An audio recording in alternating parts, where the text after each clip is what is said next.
ये कहानी है एक ऐसी जमीन की जिसे लोग केजीएफ के नाम से जानते हैं और उस जमीन पर राज करता था रॉकी भाई। रॉकी कोई आम इंसान नहीं था, वह एक खतरनाक डॉन था जो हर दिन एक नए गांव पर हमला करता, वहां का सारा सोना, हीरे जवाहरात लूट लेता। उसका खौफ धीरे धीरे आसमान छूने लगा था। हर कोई उसका नाम सुनते ही कांप उठता। लेकिन कहते हैं ना, अत्याचार जब हद पार करता है तो भगवान एक रक्षक जरूर भेजता है। इस कहानी में वो रक्षक था राइस्टार। वह रहता था एक अद्भुत गांव में जिसे लोग सोने की नगरी कहते थे। यहाँ हर इंसान के पास सोने की बाइक, सोने की कार थी। हर मोड़ पर दौलत बिखरी हुई थी। उधर रॉकी भाई एक आदमी को बेरहमी से मार ही रहा था कि तभी उसका एक आदमी आता है और कहता है, मैंने एक ऐसा गांव देखा है जहाँ के लोग सोने की गाड़ियों में चलते हैं। ये सुनते ही रॉकी भाई की आंखों में लालच चमक उठा। उसने तुरंत अपने गुंडों को भेजा। गांव में उस वक्त मेला लगा था, लोग खुशियों में डूबे हुए थे। तभी अचानक बम गिरने लगे, चीखें गूंजने लगी। रॉकी के गुंडों ने पूरे गांव पर कब्जा कर लिया।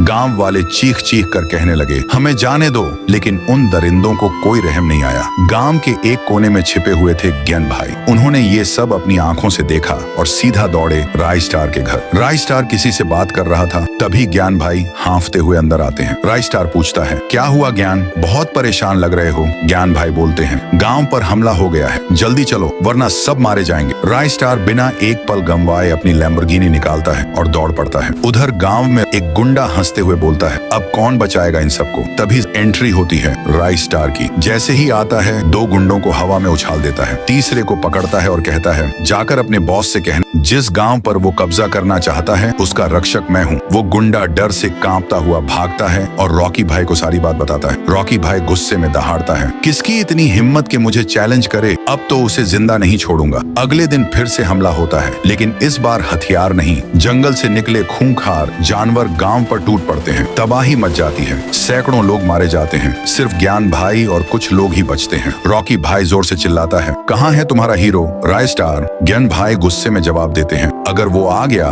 तो तू भागेगा। फिर वो आसमान की ओर देखकर जोर से चिल्लाते हैं, राइस्टार। एक बिजली की चमक और उसी में एंट्री होती है राइस्टार की, कोई सुपर हीरो की तरह धमाकेदार अंदाज में। रॉकी और राइस्टार आमने सामने खड़े होते हैं। रॉकी कहता है, चुपचाप ये जगह मुझे दे दे वरना मुझसे छीनना पड़ेगा। राइस्टार मुस्कुराता है, दम है तो लेके दिखा। और फिर शुरू होती है एक ऐसी भयानक लड़ाई जैसे धरती फट पड़ी हो। हर पंच पर जमीन कांपती है, हर वार पर चिंगारियां उड़ती हैं, धुआं छंटता है। रॉकी भाई हार चुका होता है, जमीन पर पड़ा होता है और राइस्टार एक सच्चे हीरो की तरह खड़ा होता है।